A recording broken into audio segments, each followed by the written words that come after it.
하나님 아버지, 이렇게 힘든 시간 속에서도 하나님을 믿고 예배를 드릴 수 있게 하심에 감사드립니다. 누구보다도 하나님 가까이에서 예배를 드려야 할 아이들이 너무 많습니다. 주님께서 아이들을 보살펴 주셔서 그 누구도 걸리지 않게 지켜주세요. 모두가 힘든 시간 속에 있지만 수능이 얼마 남지 않은 수험생들이 있습니다. 학교에도 독서실에도 가지 못하고 각 가정에서 공부하는 아이들이 나태해지지 않고 자신이 하고자 하고 가고자 하는 곳에 갈 수 있도록 힘을 주세요. 코로나가 너무 오랜 시간 지속되고 있습니다. 더욱더 확산되지 않아 학교에, 교회에, 그리고 서로 만남을 가지는 것이 조심스러운 것이 아닌 자연스러운 것으로 돌아갈 수 있도록 도와주세요. 이 시간에도 누군가를 위해 헌신하는 사람들이 너무 많습니다. 병원에서, 길에서 사람들의 건강을 지키는 사람도 많습니다. 그들과 함께 계셔 지치지 않게, 다치지 않게 도와주세요. 사랑하는 예수님의 이름으로 기도드립니다. 아멘. 오늘의 말씀은 로마서 12장 14절에서 17절까지입니다. 너희를 박해하는 자를 축복하라. 축복하고 저주하지 말라. 즐거워하는 자들과 함께 즐거워하고 우는 자들과 함께 울라. 서로 마음을 같이하며 높은 데 마음을 두지 말고 도리어 낮은 데 처하며 스스로 지혜 있는 채 하지 말라. 아무에게도 악을 악으로 갚지 말고 모든 사람 앞에서 선한 일을 도모하라. 아멘. 할렐루야! 영상으로 예배하는 모두에게 하나님께서 주시는 은총과 평안이 함께하길 바랍니다. 돌아오는 주 중에 추석입니다. 예년 같았으면 시골도 가고 학업으로 긴장된 몸과 마음을 달래줄 유일한 시간인데 올해는 어떨지 참 가늠이 안 되네요. 그래도 하나님의 사랑이 여러분들을 이제까지 지켜주셨다는 것 기억하시기 바랍니다. 20세기 서구 신학계에 많은 영향을 준 사람 중에 칼 바르트라는 사람이 있습니다. 그의 책 중에 로마서 강해라는 책이 있는데요. 1장부터 11장까지는 교리적인 설명이 있고 12장부터는 그리스도인들의 윤리와 행동이 시작되는 실천편이 시작됩니다.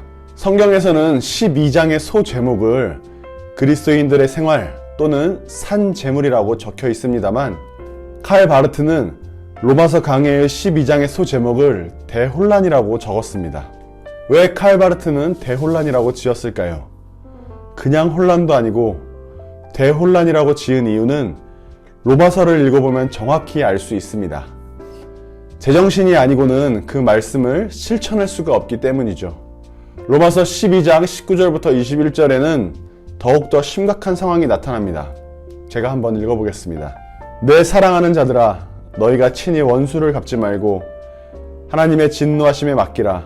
기록되었으되 원수 갚는 것이 내게 있으니 내가 갚으리라고 주께서 말씀하시니라. 내 원수가 줄이거든 먹이고 목마르거든 마시게 하라. 그리함으로 내가 숯불을 그 머리에 쌓아 놓으리라. 악에게 지지 말고 선으로 악을 이기라. 교리적으로 이론적으로야 가능하지만 현실적으로 이런 행위가 가능할까요? 그리스도인들은 이 말씀을 지키려고 노력할까요? 의도적이고 악의적인 핍박과 반복적인 피해를 당하면서도 용서하고 축복해야 할까요? 아니, 할 수 있을까요? 어떻게 해야 할지 대혼란이 안 일어날 수가 없습니다. 칼 바르트도 어떻게 이 말씀을 지킬 수 있을까라는 부정적인 생각에서 비롯하여 제목을 대혼란이라고 지었습니다. 그렇다면 정말 이 말씀을 실천하는 것이 불가능할까요? 이 말씀이 실천 불가능한 말씀이라면 성경은 의미 없는 말씀이 될 것입니다. 또 내 입맛에 맞는 것만 실천한다면 우리의 신앙이 가치가 없는 것이 되고 말 것입니다. 성경의 말씀을 지켜나가는 데 있어서 우리의 능력의 한계를 계산해서는 안 됩니다. 할 수 있고 없고의 한계를 생각할 것이 아니라 우리의 자세가 변해야 되고 나아가서 인식의 변화가 있어야 합니다. 그래야 이 말씀을 실천해 나갈 수 있습니다. 이 말씀을 실천하기 위해서 어머니와 자식과의 관계를 생각하면 그렇게 어려운 일이 아닙니다. 내가 어머니의 입장을 취하면 얼마든지 참을 수 있습니다. 일방적으로 당하면서도 더 주지 못해 미안한 마음이 생기게 됩니다. 마태복음 23장 37절에는 이런 말씀이 있습니다. 예루살렘아 예루살렘아 선지자들을 죽이고 내게 파송된 자들을 돌로 치는 자여 암탉이 그 새끼를 날개 아래 모음같이 내가 내 자녀를 모으려 한 일이 몇 번이더냐 그러나 너희가 원하지 아니하였도다.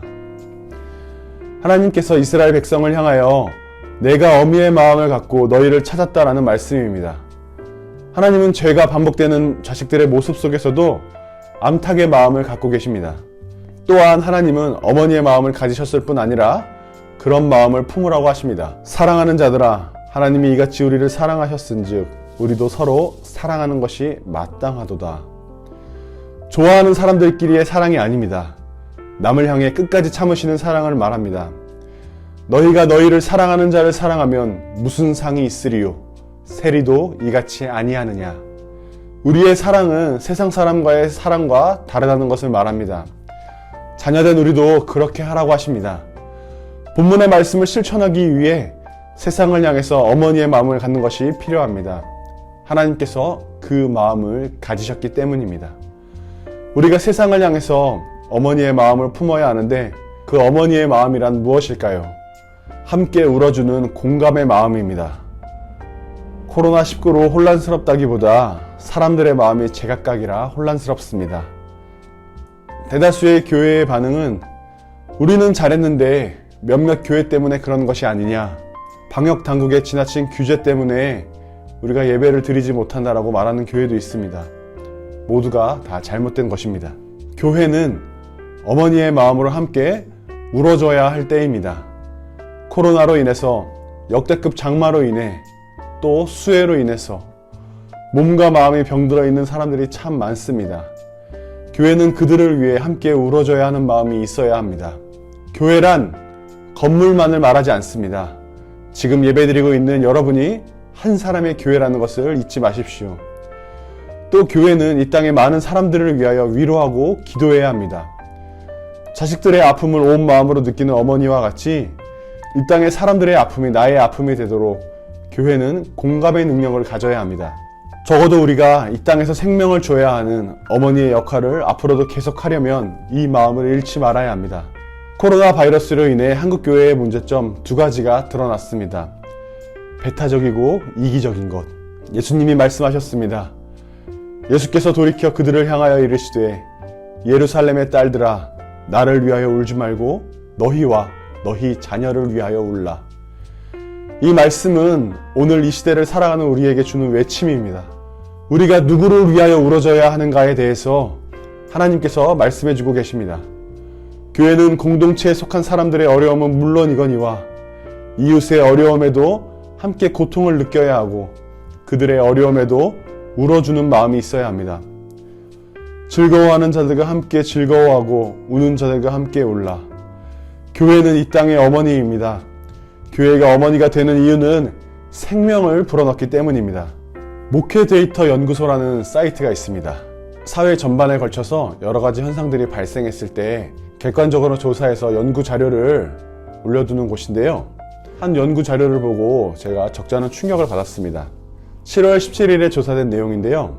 일반 사람들이 우리 사회에서 종교에게 바라는 점, 종교의 역할에 대해서 조사한 부분이 있었습니다.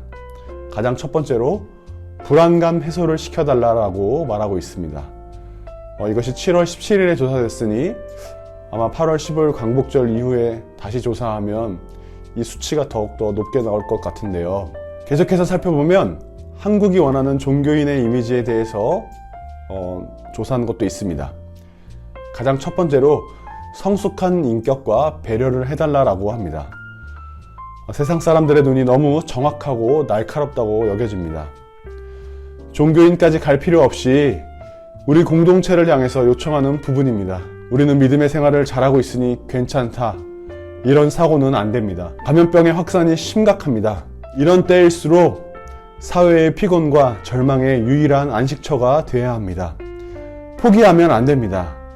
신앙올림픽에서 우리는 사도신경으로 우리의 신앙을 고백한 적이 있습니다. 마지막쯤에 성령을 믿사오며 거룩한 공예와 성도가 서로 교통하는 것과 라는 문장이 있습니다. 이 말의 의미는 모든 교회가 한 몸이고 모든 교회가 하나라는 것입니다. 지금은 이웃들과 함께 다른 교회를 손가락질할 게 아니라 사회와 세상 앞에서 미안한 마음을 가져야 합니다. 그것이 어머니의 마음이고 또 책임입니다. 예배하는 모두가 이런 어머니의 마음으로 많은 사람들을 위로하며 또한 힘이 되어주는 진정한 하나님의 자녀로 살아가시길 축복합니다. 기도합니다. 아버지 하나님, 추석 명절을 맞이하게 하신 것 감사합니다.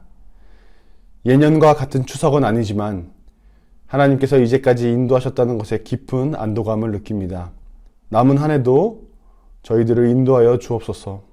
이 땅에 하나님의 교회가 무기력하게 손가락질 받으며 비난과 조롱의 대상이 되었습니다. 하나님의 기쁨인 저희 다음 세대가 이 땅에서의 빛과 소금의 역할을 잘 감당하게 인도해 주옵소서. 예수 그리스도의 이름으로 기도합니다. 아멘.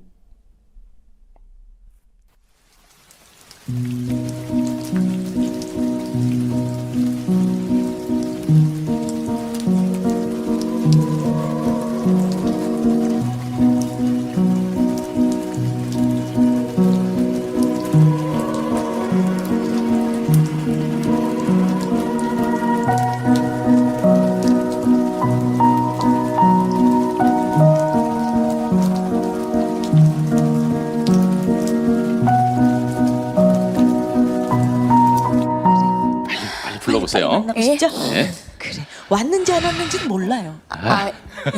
예. 예? 자. 네.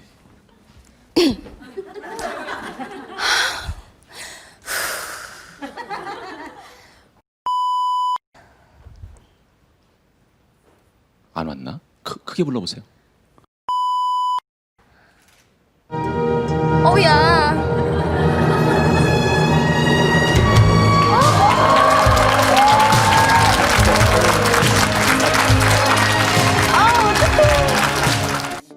반갑습니다. 저는 고3 김무겸이라고 합니다. 할렐루야, 고3 박신형입니다. 네, 저도 오랜만이에요. 저야 뭐 고3이니까 공부하다가 뭐 가끔 시간 되면 기성이랑 게임도 하고 뭐 그러면서 지내고 있어요. 저는 요즘 평범한 고3처럼 공부도 하고 운동도 열심히 하면서 그렇게 평범하게 지내고 있습니다.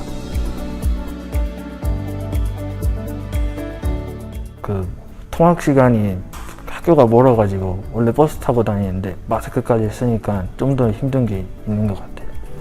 저는 일단 학교에서 마스크 쓰고 있는 게 너무 불편한 것 같아요. 예배 드릴 때도 마스크 쓰고 있는 게 가장 불편하고. 수업 시간 내내 그 마스크 써요? 네, 맞아요. 그게 제일 불편한 것 같아요. 저 뭐 그래도 교회가 집 근처다 보니까 매주 교회도 나가고 있고 또 예배 드리고 가끔 성경책도 읽고 하면서 그냥 고2 때랑 똑같이 유지하려고 하고 있습니다. 유지가 잘 되고 있어요? 잘 모르겠어요, 아직.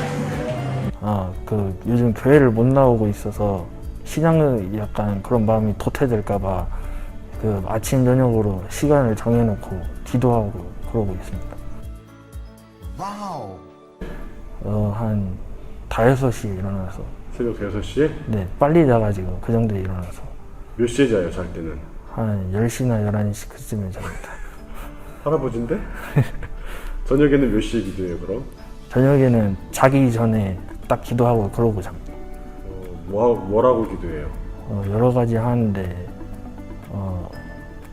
제일 많이 하는 말은 신앙이 막 도태되지 않고 그렇게 쭉 점점 더 커지고 그렇게 됐으면 좋겠다. 그런 식으로 기도하는 것 같아요. 김남중 선생님. 남종 선생님이 네. 보고 싶죠? 예. 네. 선생님께 드릴 말 한마디만 해봅시다. 가끔씩 자가지고 답장을 못할 때가 있는데 다음 날이라도 답장을 하도록 하겠습니다.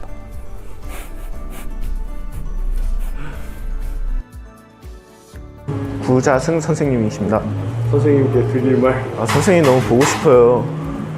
진짜 그립습니다, 쌤. 제가 사랑해요, 쌤. 얼마나 사랑하는지 몸으로 한번 표현해 봅시다.